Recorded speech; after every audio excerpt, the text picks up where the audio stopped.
So just a day later, we get another update for Warzone, and this one's for July 28th. There's been weapon adjustments.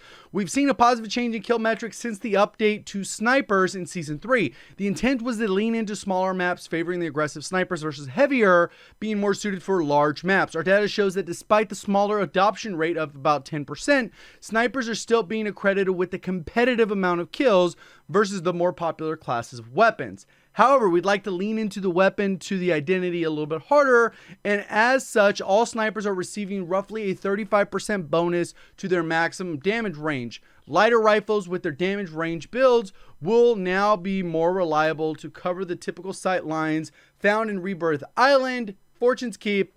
The goal is not to return to the fastest ADS, which was the Kar98, being the most dominant weapon of all scenarios. So now it's kind of been reined in a little bit so that they can have a little bit more options. If you're playing Rebirth Island or Fortune's Keep, you're going to be covered with pretty much all the weapons of sniper rifles. And then if you go to Caldera, you're going to have another set that's going to be a little bit better designed for long range. So we have the Vanguard Kar. You can see this one gets bumped up by about that 30% that they're talking about. Type 99 up to 50 meters, 3-line up to 111, which this one shots anyways.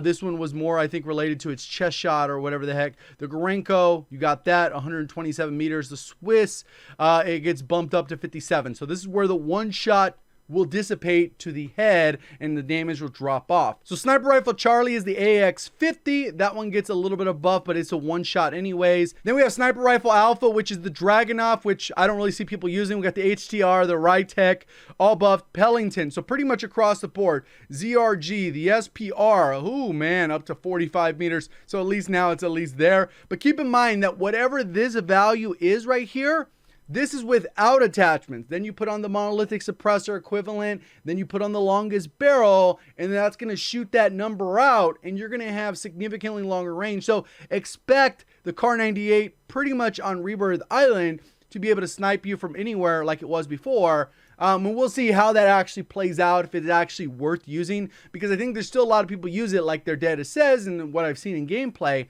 But we'll see if that is a hard shift back the other way. Serpentine, damage reduction decreased to 15%, and that's down from 20%. And really the difference here is what would happen is in 99% of cases at long range, if you were shooting somebody, it would take an extra bullet to kill. Up close, it would be around an extra bullet to kill. Sometimes with SMG, since they're super low damage, once they get past the damage drop off, it might have required 2 shots. Now it will be 1 or none based off that tweak, at least based on looking at how the numbers will fall. That's kind of how that particular 5% difference impacts us. And then we got the bug fixes. There's a bunch of stuff right there. And our sniper's back. Let me know in the comments what you're thinking of the update. Appreciate all the support. Thank you for watching as always. Have a great day.